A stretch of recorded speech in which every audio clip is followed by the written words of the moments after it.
We're going to start early today. We have an extremely busy agenda, so please continue eating and stop socializing, especially the Bert George and Ken Birdsall table, Brad Barron, that group. Thank you. We're going to do guest introductions quickly. Today is meeting number 5324 of our club. That's over 100 years. That's a lot of meetings. So please bring guests up to the microphone and introduce them briefly. If the guest wants to say hello, that's fine, but please only take a couple of seconds. Carl Salas. Hold on, Carl. Turn that on, would you? There's a button on there somewhere.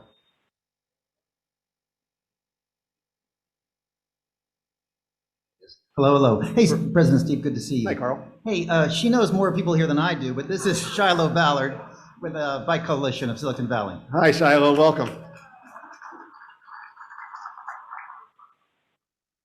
Hi, Kathy. Hi, Steve. I'd like to introduce my guest, Julie Barton. She's a consultant to nonprofits. Welcome. President Hi, Steve, Amy. good to see you. Amy Pizarro, Happy Hollow Foundation, and I'm happy to introduce our new Director of Individual Giving, Lindsay Monroe. Excellent. Welcome, Lindsay. And Matt Bell. Good afternoon, President Steve and Rotarians. I have a guest today, prospective member Maria Casas. I'd like her to just quickly introduce herself. Hi, Maria. Hi everyone. I am Maria Casas. I am actually a Rotarian from Argentina, and now I have moved to the US 4 months ago. I am studying a master's on nutrition on San Jose State. So yeah, now I'm living in the US and I'm planning to stay here, so I'm visiting. Oh, my dad is the president now of the Rotary Club Rosario, where I am from. Excellent. Welcome, Maria. Thank you all. Today we are holding our club's annual meeting to elect members to the foundation board, club board, and to choose our president-elect nominee. This annual meeting is required by our bylaws. Clarence, could you head up here, please? And so first up is Foundation, is Clarence Stone representing the Foundation Nominating Committee. Clarence.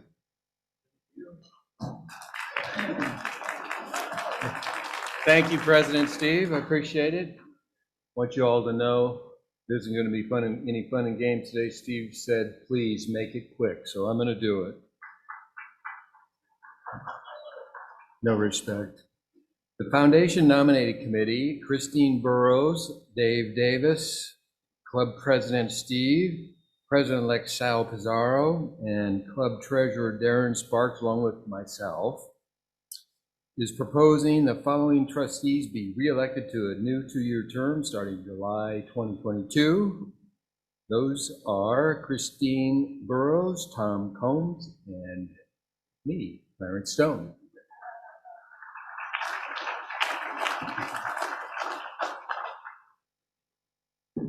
Are there any foundation board nominees from the floor?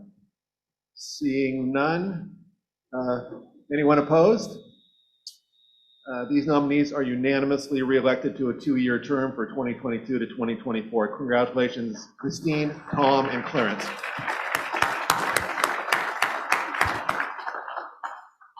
You did that really fast. Ryan. All right, next there are 5 openings for new trustees of your foundation board, and we nominate Rafi Andubois, Scott Payne, Steve Prouty, Joe Quillisi, Ginger Sotelo to a 2-year term as trustee starting in 2022. And are there any foundation board nominations from the floor? Page 2 of script. Seeing none, is anyone opposed? Seeing none, Ray Fan, Scott, Steve, Joe, and Ginger are elected as new foundation trustees to serve 2-year terms. Congratulations. We'd also like to thank the outgoing trustees, Andrew Bales, Sarah Klisch, Pat Fox, Sue Smith, and Kathy Wiley, who will reach the end of their current term in June of 2022. So thank you to them. And Andrew had a 20-minute speech, but I told him he could do it some other time. Go ahead, Clarence. Thank you, President Steve. But I'm going to ad lib right here. I know he wants to hurry me along, but too bad. What's he going to do? Fire me? I just want to thank again. Oh, is that 100 or 500? First one's 100. Wow. Okay. I just want to thank Andrew Bales again, Sarah Klish, Pat Fox, Sue Smith, and Kathy Wiley for serving on the foundation board the past 6 years. They worked tirelessly. All right, on to the foundation officers. Mauricio Cordova is being nominated as Vice President of Finance. Ms. Audrey Fox is being nominated as Vice President of Grants. Applause, please. And finally, the new foundation president nominee is Dave Davis. Woo!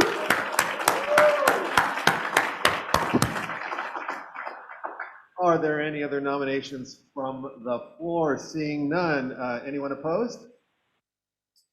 Seeing none, these nominees are all unanimously elected. And congratulations and thank you, Mauricio, Audrey, and Dave. And let's thank all the trustees for their service. And thank you, Clarence, for serving 2 years as foundation president. Good. Am I all done, President Steve? My notes say, now Clarence leaves the stage. Yeah, thank you. And next up is past President Gary Shera, chair of this year's club nominating committee. Thanks, Steve. The club's nominating committee consists of 4 third-year directors and 5 club presidents prescribed by the bylaws.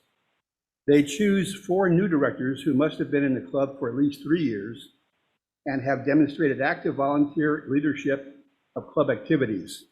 They also select a new president nominee who must also have completed a 3-year term on the board of directors. It's my privilege today to announce that President-elect Sal Pizarro, Sal here? Hey, Sal, has selected Jay Ross to serve as the past president representative on the club board during Sal's year, 2022-2023. Congratulations and thank you, Sal, and thank you, Jay. Wonderful. And now for the new directors. Active on the Los Amigos of Washington Elementary and Unhoused Impact Committees, she earned our lasting gratitude for co-chairing the Gala Committee for the last 2 years, netting over $350,000 for the foundation. Sarah Janigan. She retired after a long career as an executive for the American Cancer Society and has put her knowledge and network to good use as chair of the Rotary Committee. Rose Simmons. A world traveler, she attended the Rotary International Conference in Hamburg, the last wheelchair mission to Mexico City, and is a member of the International Service Committee. Red Badge Committee co-chair, Kathleen Thomas. A veteran of many community boards, he joined Rotary in 2017, was also on the wheelchair mission to Mexico City, and is a member of the Next Big Project Committee, the Honorable Jim Towery.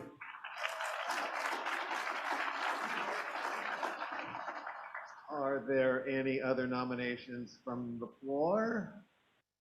Seeing none, is anyone opposed? Apparently not. These 4 nominees to the Board of Directors for 2022 to 2025 are all approved. Congratulations, Sarah, Rose, Kathleen, and Jim. We'd also like to thank Matt Breaker, Sean Cottle, Deanna Persai, and Jen Simmons, who will end their 3-year terms on the board in June. Can you give them a round of applause, please? Okay. And finally, it is my privilege to announce the nominating committee's nomination for president-elect who would serve as president of the Rotary Club of San Jose for 2023-2024. This Rotarian's father was also president of his club in Northern California. This Rotarian helped chair the Fun and Friendship Committee for a number of years.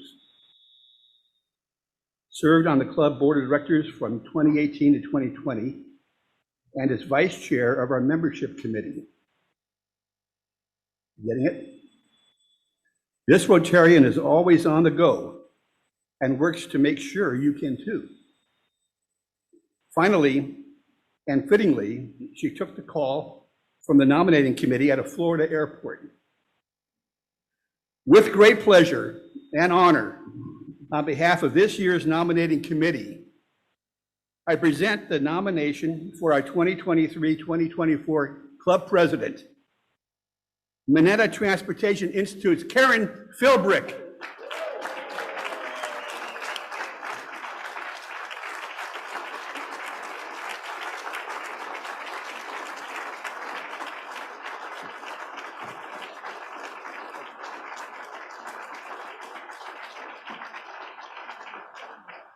Are there any nominations for president-elect from the audience? There being none, Karen is unanimously elected to serve as our president for 2023-2024. Congratulations. Thank you so much. I am humbled, I am privileged, and I am honored to accept this nomination. There are many people to thank, but I'd particularly like to thank past presidents Rod Diridon and Fernando Zazueta for spending so much time and energy helping to shape me since I joined this club in 2009. And for once in my life, I'm feeling a little verklempt or at loss for words, so I'd like to just read a very brief poem, which I did not author, but that I relate to very well. Who are these people, the doers of deeds, these dreamers of dreams who make us believe? Who are these people who still win the day? Through the odds are against them and strength fades away. These people are Rotarians. They never give in. They have hearts deep within them. They are destined to win. They follow their dreams, though the journey be far. They stand on the mountaintop and still reach for a star. And when they have touched it and their journey is done, they give us all hope for the victories they've won. So here's to the Rotarians and to all their grand deeds. They follow their hearts, they're winners indeed. Thank you to each and every one of you. It's a privilege.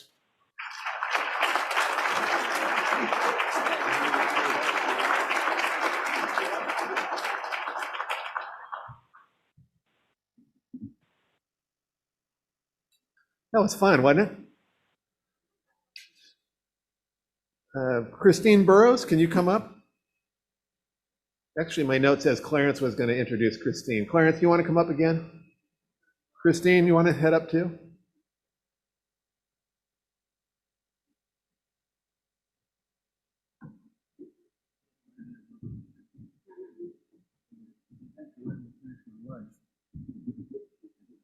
All right, I want to introduce to you Christine Burrows. Christine Burrows, a realtor, has been for many years, but she's also served on various nonprofit boards.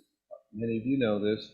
24 years with Envision, which I was on that board with her. She's an impressive lady. Christine? Thanks, Clarence. Okay, I have to cut this in half, I see. I am the VP of grants for the foundation board, and we've had the committee that oversees the grant process had the privilege of making a selection recently. And I want to thank the committee members that are noted there. And I really appreciated their passion. They were great champions for their cause as they went out on site visits for each application. We had a budget of $150,000 and we had requests of $200,000, which was an issue. So we had to be very discerning in our process to ensure that we were selecting the right folks that fit our eligibility criteria. And of course, we do have wonderful staff that did some preliminary vetting. Their grants were for 18 organizations, and we had a range of $3,500 to $10,000, and they had to be for a capital project, and the money does have to be spent by June. The money this year was higher than the previous year, so that was pretty incredible considering a pandemic. The grantees represent a variety of organizations from health, both mental and physical, human services, youth-focused, arts, history, preservation, and even some animal programs. The types of grants included new flooring, computers, trucks, trailers, security equipment, storage and displays, miscellaneous furniture for special needs. So congratulations to all of our grantees for making a compelling case. That brings us to this slide. Nobody wants to look at this slide right now. This is our thermometer for the annual giving campaign. And in order to continue giving grants out in the next year, we need to move this thermometer up a bit.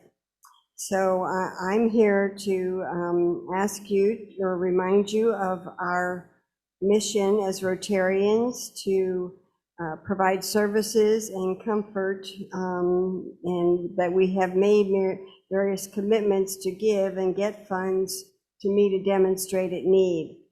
And right now the thermometer looks a little sick.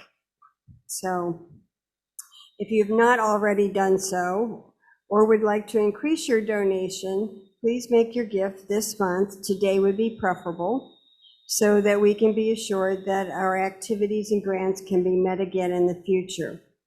We are all blessed here, and it is time for us all to stand tall in our Rotary commitments. I saw a funny posting today that was apropos. There's 4 cycles in life. First cycle, you believe in Santa Claus. Second cycle, you no longer believe in Santa Claus. Third cycle, you are Santa Claus. And fourth cycle, you look like Santa Claus. Folks, we are Santa Claus to this community, and they count on us. And this is the season, so please, let's do this. Thank you.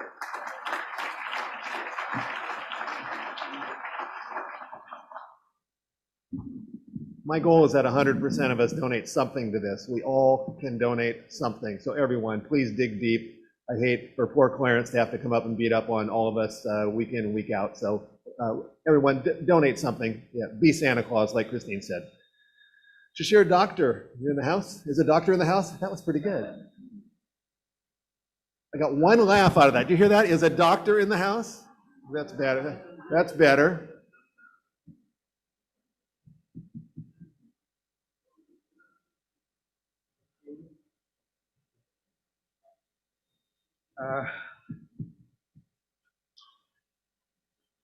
It's very difficult to follow through with all the things that have happened, having a new president-elect and all the new board members.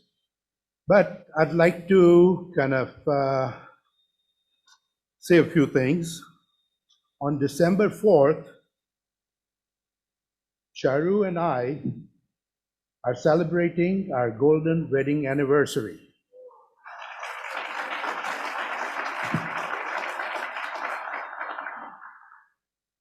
On this occasion, we would like to support the San Jose Foundation, Rotary Foundation, with a gift of $5,000.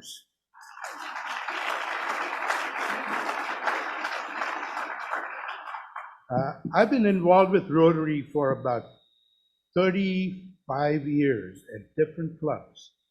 I've seen the work that the foundation does with the money that they spent. You just saw an example of the monies that were distributed. So I urge each and every member to go ahead and fill out the annual givings form that was mailed out to you.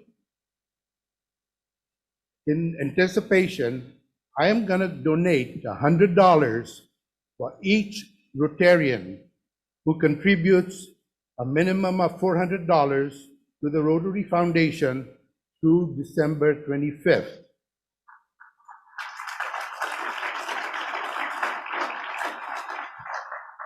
Thank you.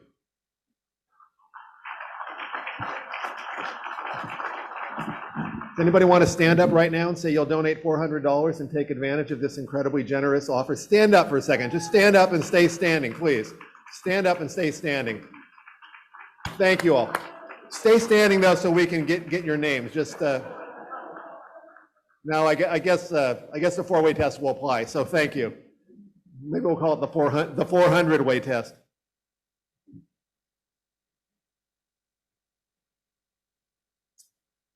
Sarah Janigan wants you all to know that this weekend at Block Construction, thank you, Mike, there will be wrapping of toys for underprivileged kids from 8 a.m. to 5 p.m. on Saturday and possibly on Sunday, and they need more volunteers to help. So if you can do it, please email Sarah Janigan or call Sarah, let her know you can help, and please dig deep. You can bring friends too, because it does not require any training, even for the Burt George table, I think. And Janica Clem, would you like to come up and introduce our speaker? And while Janica is walking up, I want to remind you all, you've heard it, a few reminders, but Lenore Keeve and a number of us are doing a tribute to Bob Keeve this Friday night at the California Theater. No tickets necessary. You can just show up. You all know how beautiful the theater is. We all love Bob dearly. So 5 o'clock, California Theater, Friday. Please come and show your love for Bob Keeve. And with that, Danica Clem.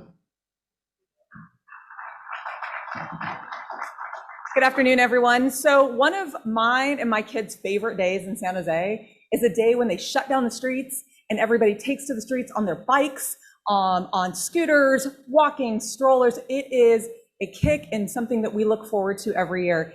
And I am really excited because the founder of that, Ed Solis, is our speaker today.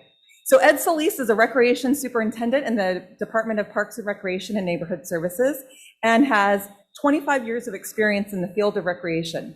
He manages the placemaking programs for PRNS for the city of San Jose. He's originally from Los Angeles, though go Giants.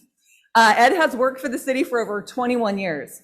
He's the founder of San Jose's internationally recognized open streets program, Viva Calle, our favorite day, and manages all placemaking and public space activations for the city. Prior to coming to San Jose, Ed was the executive director of the Boys and Girls Club of East Los Angeles and is a proud U.S. combat veteran who served in the 82nd Airborne Division. Ed is a cool cat. He's a Brazilian Jiu-Jitsu brown belt, amazing wood craftsman, barbecue extraordinaire, father of 2 girls, husband, and great friend. Ladies and gentlemen, Ed Solis.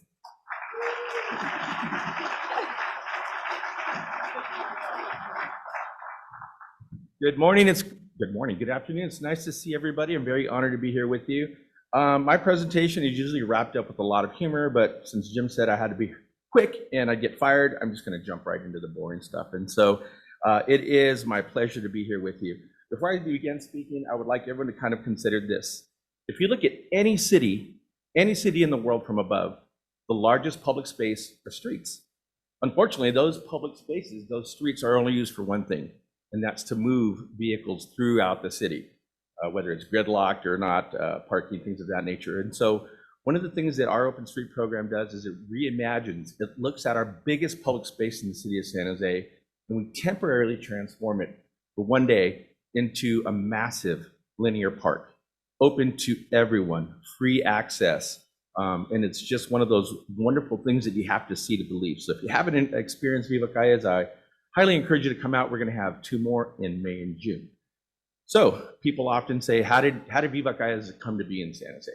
A few years ago, I was asked to travel to Guadalajara, Mexico, and listen to a gentleman named Gil Penalosa. Gil was the former director of Parks and Recreation in Bogota, Colombia, in the late 80s, when the drug trafficking had pretty much reclaimed all the public spaces and parks. And so Gil began his open street ciclovia. And every Sunday in Bogota, they have over 100 kilometers, I don't know how many miles that is, 100 kilometers of streets that are shut down 52 weeks out of the year. And so I was really fortunate enough to sit with Gil and learn about the Open Street program he helped start in Guadalajara. So in Guadalajara, imagine San Jose on steroids. It's a massive city. It has 5 municipalities, and they close down a little over 40 kilometers every Sunday of the year in Guadalajara. One of the things that I experienced while I was there was the amazing outpouring of support and folks that are involved in it.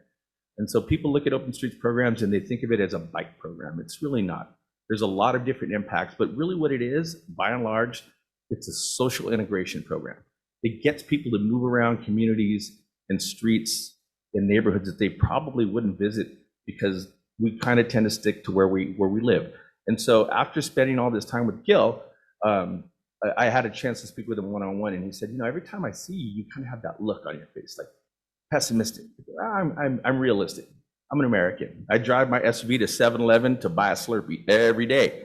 I don't know if I want to walk three blocks, so I'm not sure how this is going to go over in a city like San Jose, in a country like America where it's so car-centric. And so spending time with Gil and listening to him speak, I was extremely motivated, had an epiphany, if you will. One of the stories I like to share is a very older woman who was selling fruit on the streets, and I asked her, how does this impact you? And she said, well, I've been on the street corner for 61 years. I usually sell fruit Monday through Saturday, and like a good Catholic, I go to church on Sunday. I said, oh, and now? She goes, now I go to church on Saturday night because that counts. And I only have to work one day a week, and I make all the money that I used to make throughout. And so one of those, it was very heartfelt. And so I really came back motivated. I came back from Mexico on a Monday. I went right up to my manager and I said, hey, I got a great idea. Let's shut all the streets down. So I got sent for the mandatory drug test at the old City Hall. I passed with a C-. It was cool. But honestly, my manager at the time, Suzanne Wolf, who's here visiting, she's a director out in Fremont of Parks and Rec and Library. Suzanne is almost as crazy as I am. She literally ran to our directors and said, let's give it a shot. And so it was just kind of one of those things where it was going to be hit or miss, right? What do we do when we close down city streets? How are people going to respond? And the fact of the matter is, the very first one we ever did was 6 miles long. We had a little over 45,000 people. And this is when we had a ragtag team. We didn't really have that many staffing personnel. We had no money for marketing. And so social media and getting the word out, apparently everybody likes to ride a bike except for me. So some of the impacts of Viva Calle, the first one is it's a program for everyone, for health, accessibility, and mobility. In Viva Calle, you're going to see the very young, the very old. When was the last time you told your grandpa, hey, just go ahead and walk down Santa Clara, grandpa, you're going to be all right? Or when was the last time you let your child ride in the streets on their bike? During Viva Calle, you can, because it's completely car-free. We don't even allow parked cars. And so it really tends to bring out some of our most vulnerable populations, our seniors and our young folks. It's a safe place for them to come and activate. They get to hear music and have art and have a great time. We partner with AARP. They offer a lot of incentives for our seniors. We have the beer cart that doesn't sell beer that day, that goes around and picks up some of our seniors when they get a little tired. It kind of brings it back to a rally point. You're going to see lots of families. You're going to see lots of kids. If you notice in these pictures, this was of our last Viva Calle we just did a couple of weeks ago. And one of the great things about it is you never have to ask anybody to smile. If you've ever been to Viva Calle, I call it miles of smiles.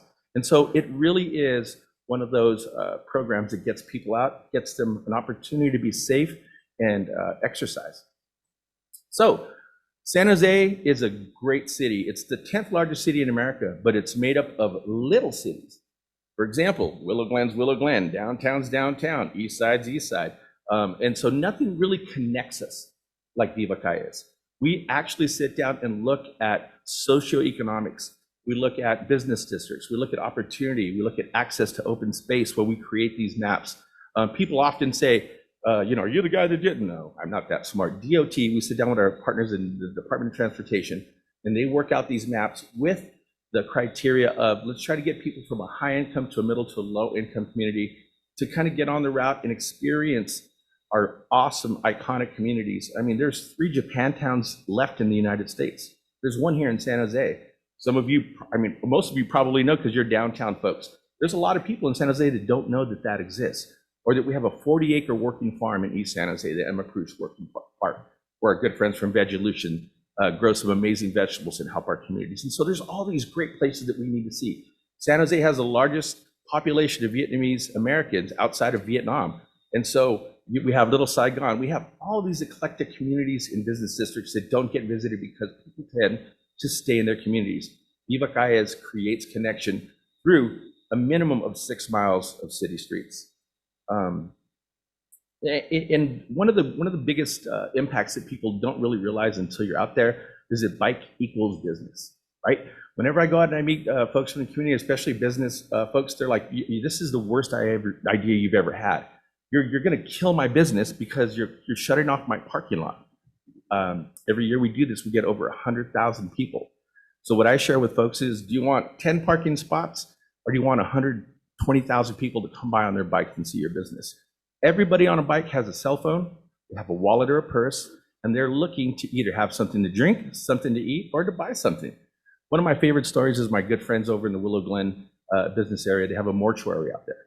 And the gentleman said, "Well, this does us no good. Like, is somebody going to come in and, buy what they need and take it home?" Well, they really don't, do they? We're all going to end up here sometime sooner or later. So why don't you do something cool? They wound up giving out popsicles and balloons, which attract the kids, which attract the parents or the grandparents. And, they were like, we had a ton of returning customers.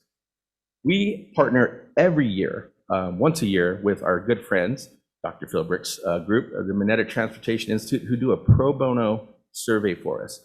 We do the survey, they crunch the numbers. Over 56% of businesses along the route show an increase of almost 100% when they actively engage. And that's when they have a sign out that says, "Welcome to say Viva Calles, get 10% off." Or they create grab and go lunch menus. When they actually engage people who are on bikes, walking, they really do amazingly well. And that's why cities like Bogota and Guadalajara do it every Sunday. It is good for the community. It's great for social interaction, but it's great for business. One of the things that you have to get people to understand, bikes equal business. If you look around everywhere, just today driving in from Gilroy, I always notice billboards. They're massive, they're huge. And the reason they're big and it costs a lot of money is because they want to advertise to people in cars flying by at 70 miles an hour. Well, during Viva Calles, all you need is a little sign, a balloon, something that tells folks, my business is here and we're ready to interact with you. And so when people become actively engaged, they get tons of new customers. Think about 150,000 advocates or donors or people who don't know about the downtown Rotary or foundations.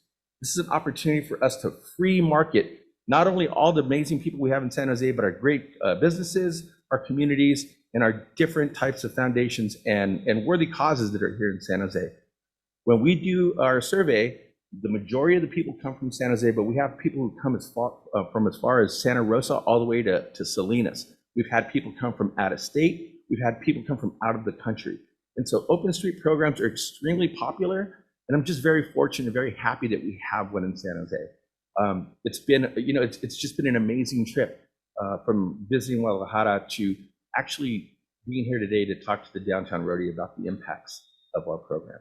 And so, since I don't want to lose my job, I'm just going to move right to question and answers.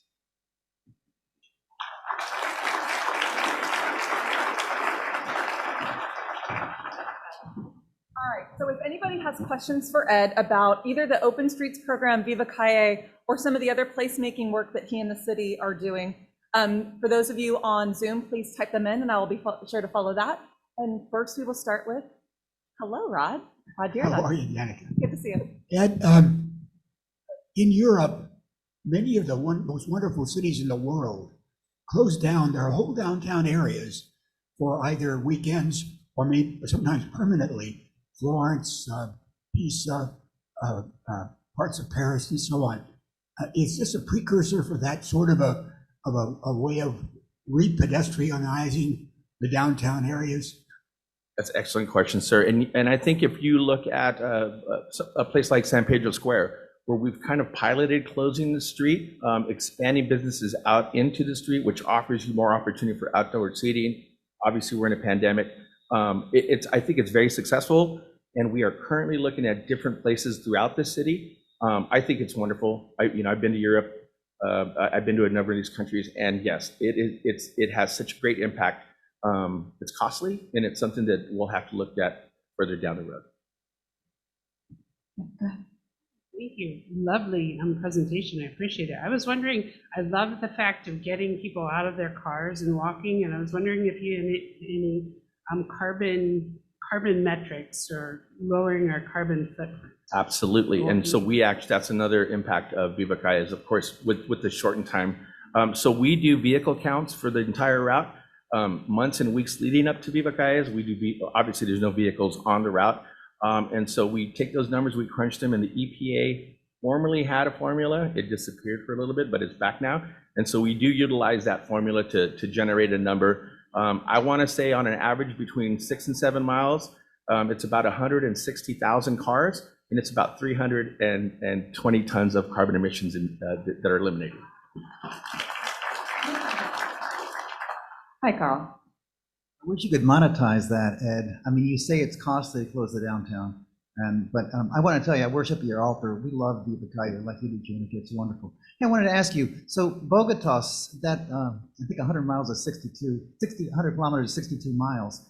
How did they do that we couldn't every week? I'm guessing it has to do with all those volunteers that pull those things across. Is there any way around all those volunteers? I don't know how you coordinate that, but it must be tough finding them. Because I'd rather be riding than pulling that little spinner across. So do talk about that and how we could possibly do it every Sunday. Before you do, just to clarify, what Carl is talking about is at intersections, they still allow traffic to cross or the light rail to cross at certain times. So there's volunteers that will hold up like a rope to stop everybody from walking and crossing at that time. So those are the volunteers that Carl is referring to. Yes. And that's another great question. We utilize over 200 volunteers for every Viva Calle program that we shut down, or the roads that we shut down or we close to cars, but open to people. And so two things I want to touch on quickly, Carl. We did do economic impact report a few years ago with MTI.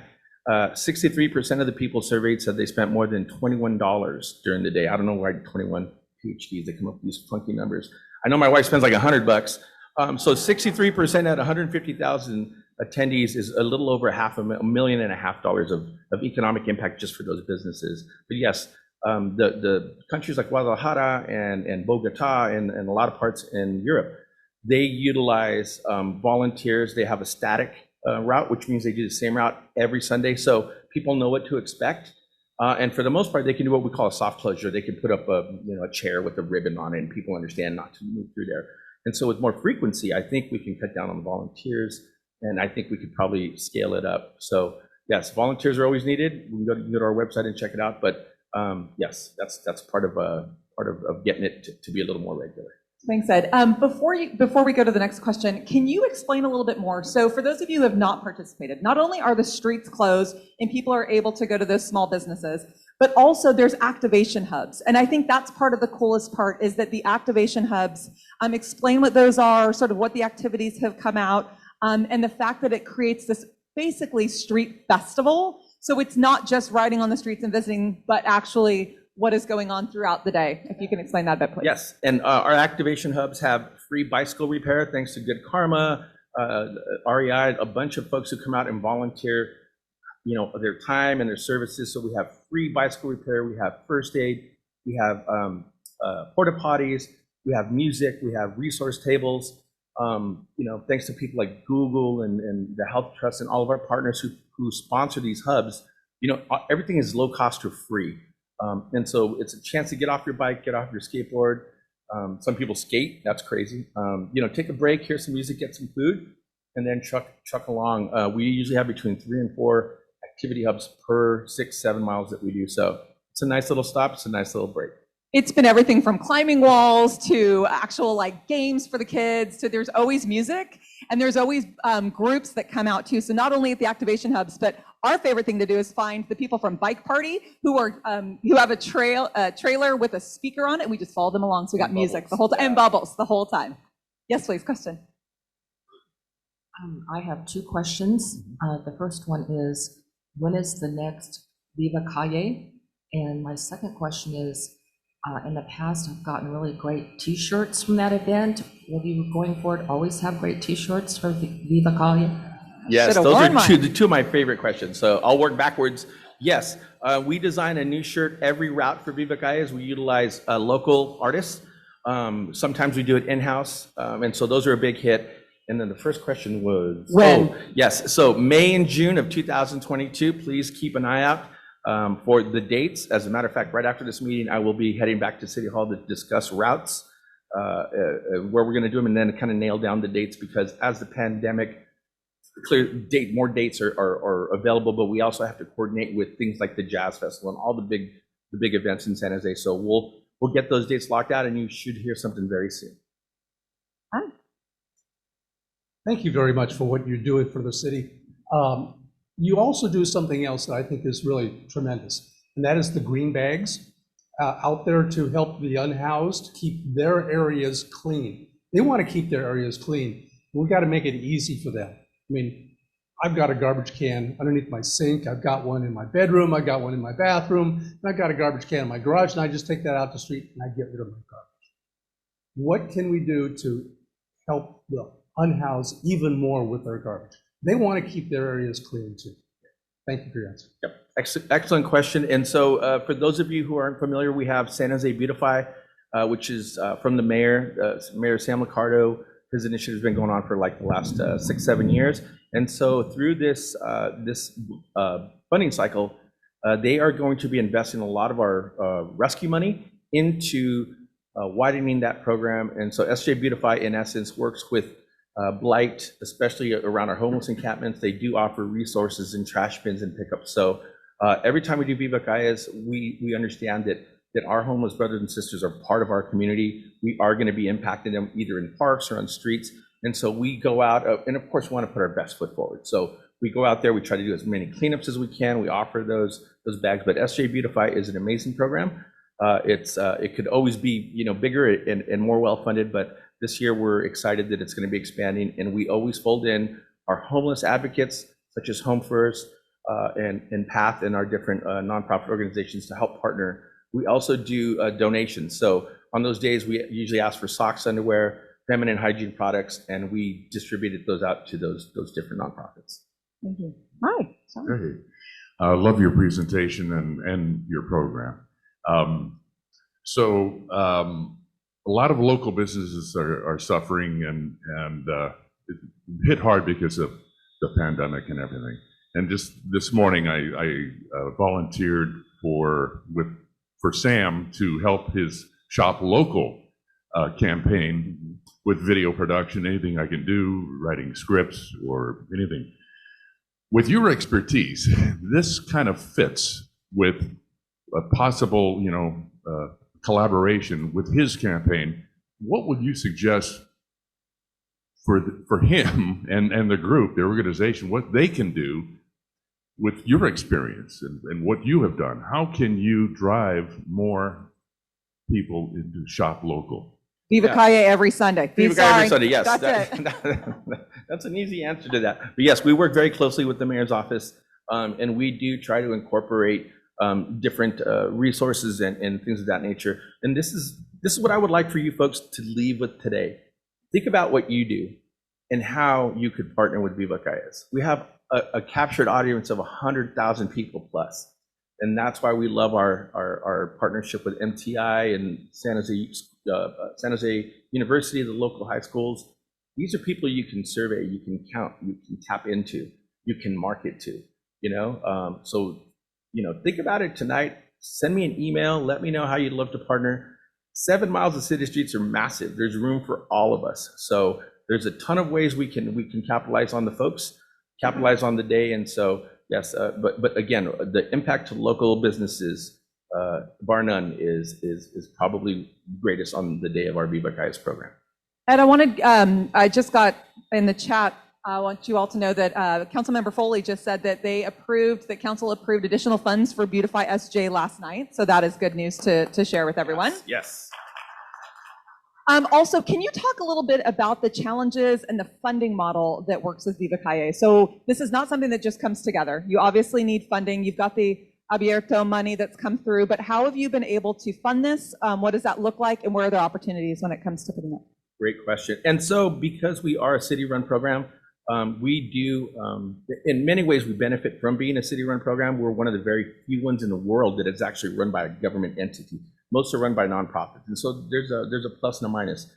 As we move forward and continue to recover economically, our program has been partially funded by the city. It's expensive. We got to have, enough people to run it, but we also raise a lot of money through sponsorships.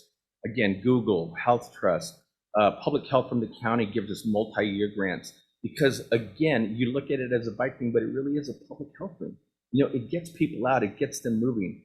86% of the people that we survey say they get over 60 minutes of active exercise. I personally am not a cyclist, obviously, but guess what? I ride 18 miles a day on that day because I got to get around and do my thing. So it's absolute disguised stuff. So yeah, so it's a combination of city funding and amazing sponsorship opportunities from our partners, both in the private sector and the public. Thank you. I'm really happy to hear about your program, and certainly the play that you've gotten in the Merc and other venues has been very positive. But I'm interested in kind of a related issue, which is how electric bikes have really expanded a lot of biking opportunities for a lot of people. And so my kids have introduced me to that, and it's great fun, and it's good to get out and use it and all. But electric bikes seems to kind of fall into a gray zone between what is a motorized vehicle versus what is a bicycle, and how are they accepted and that sort of thing. So is there anything on the horizon from the city standpoint in more formally adopting how electric bikes get acclimated into many of our regular biking channels and opportunities? I feel like we've got another expert in Shiloh Ballard that happens to be here in the room. I was about to say, me and my good friend Shiloh got in a fist fight. Just kidding. We got in a verbal altercation when we talked about scooters. And so technically, any motorized vehicle that's used on the Viva Calles route should be an accessibility vehicle. So it should be like a motorized wheelchair, things of that nature. Because this isn't, the people with the velodrome hats and the Lycra, speed suits. This is very leisurely. And of course, we have many older folks and younger folks, little ones on the route. So we really don't want people flying by at 20 miles an hour on an electric vehicle. So our rule is we're not heavy-handed. We ask that anybody with electric bike only engages the pedaling mechanism unless it's an accessibility thing. And then again, we don't allow scooters. Obviously, you're going to see them out there whizzing by just for the safety factor. San Jose State has created a geofence just because they can be dangerous. And with somebody of my magnitude riding one, if I hit somebody in this room, I might hurt you pretty badly. So e-bikes, yes, try to pedal them.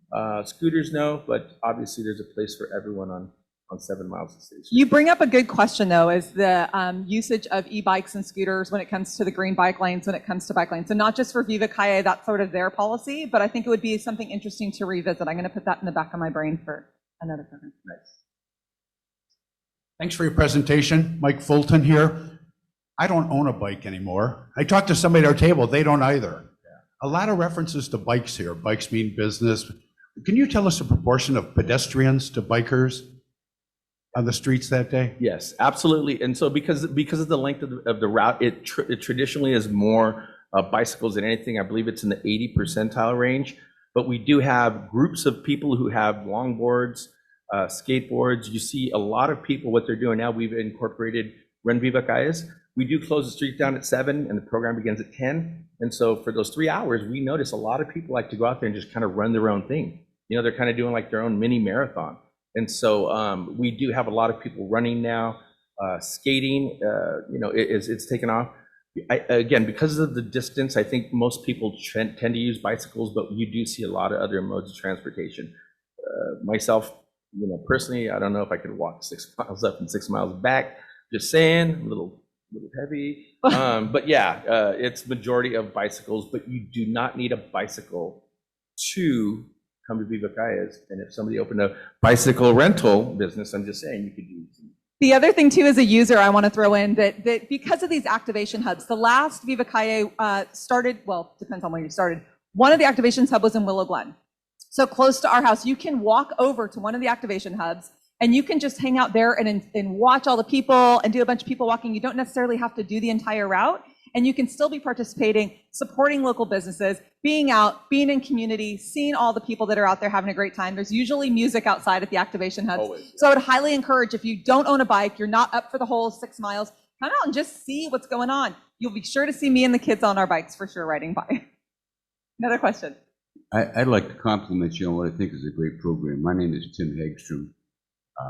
I, like Rod, appreciate downtown areas that are pedestrian friendly and kind of close down to traffic. I think it's wonderful. It adds a lot to the community.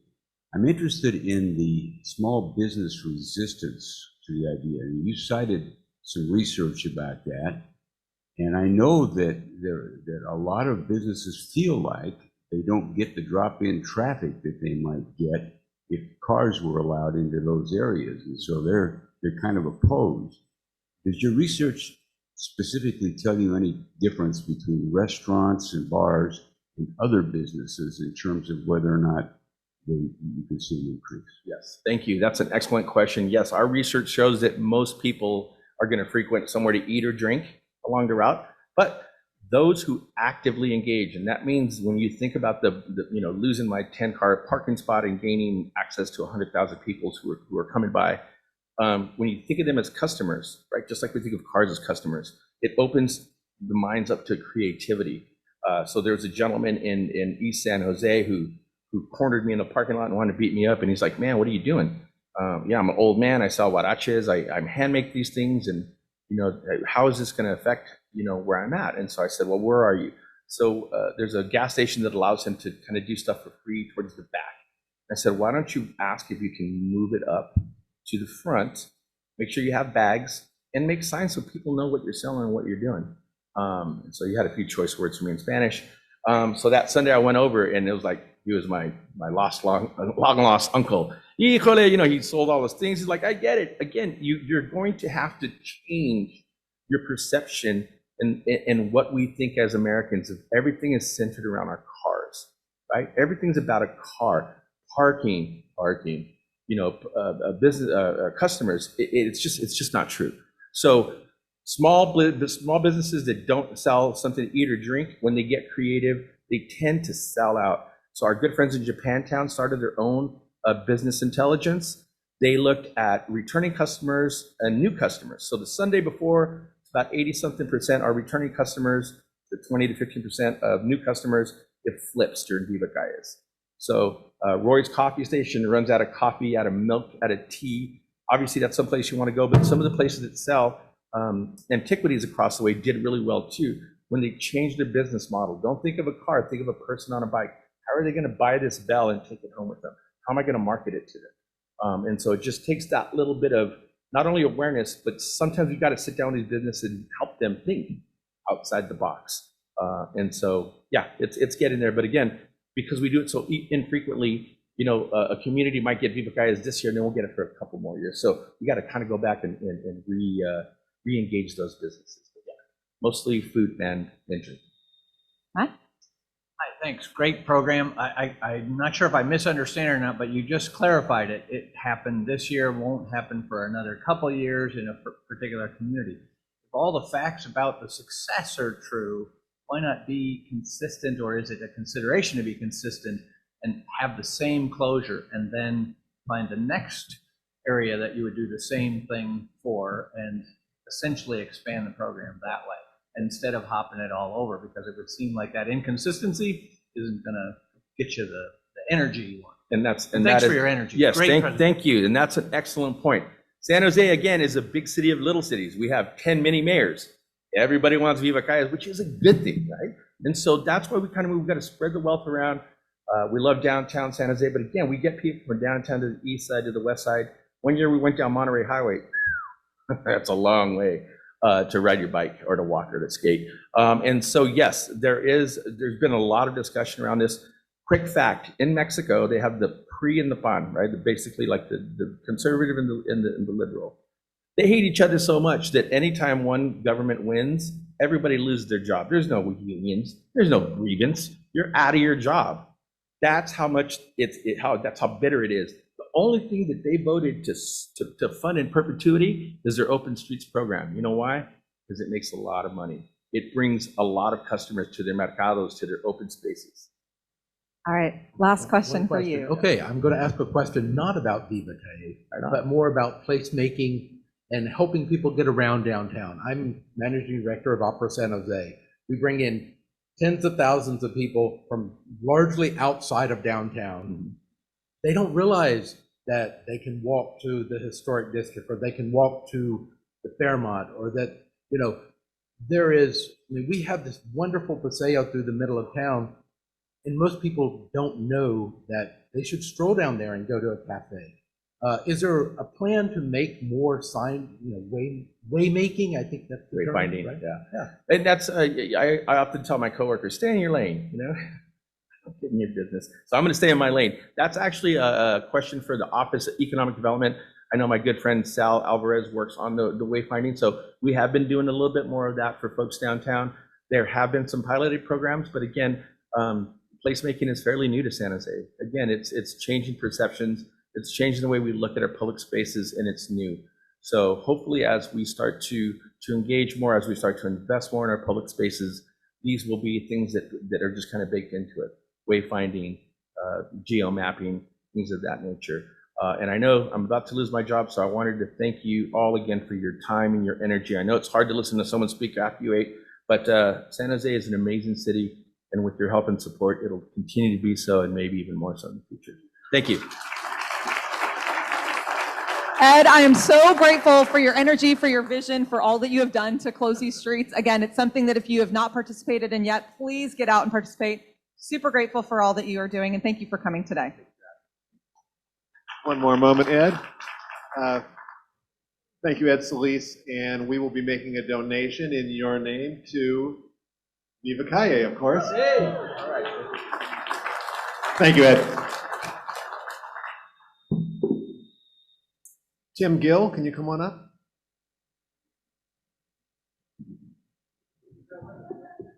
No, we're good. Good afternoon, President Steve and everybody. Hey, it's party time.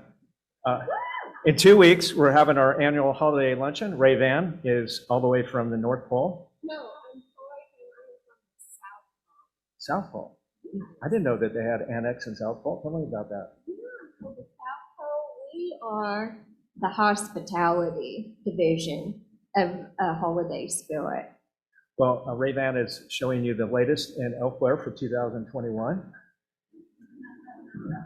So thank you. The theme this year is pre-ski wear, sweaters, Uggs, sweater like mine, ski boots, hats, or if you're really bold, like Ray Van, wear your elf costume. We're going to have some fun activities. We're going to have a reception. Wine will be served courtesy of Bert George. Thank you. And not only that, we're going to have some eggnog that's spiked with rum, whiskey, or brandy. That'll be fun. We're going to have a photo booth. We're negotiating with Santa Claus and the Abominable Snowman. We're hoping that's going to work out. We should have some sort of entertainment like a skit, singer. Sorry to say that Mariah Carey backed out this morning, something about the Rockefeller Center. I don't know, you know. I think she forgot her lines, right? You know, the talent, she's a bit, you know. Yeah. So also send in photos of your family, your dog, your cat, or your favorite stuffed animal in winter attire, and we'll put it up on the big screen and have it with some music while we're having lunch. Bring some guests. This is a perfect opportunity to bring some prospective members. This year, Home First is going to be our charity. Bring a new jacket or socks. And don't miss out on the fun. I mean, sign up. This is, if you've never gone to this event, this is one of the best events of the year. I think it's up there with the barbecue and also the latest Thanksgiving activity we had. And also, speaking of fun, the day after on December 16th, we're going to have cocktails and caroling at the Allison and Norm Klein House. So sign up with us online. I'll be in the foyer. I'll see you at the fun events. Happy holidays. Thank you.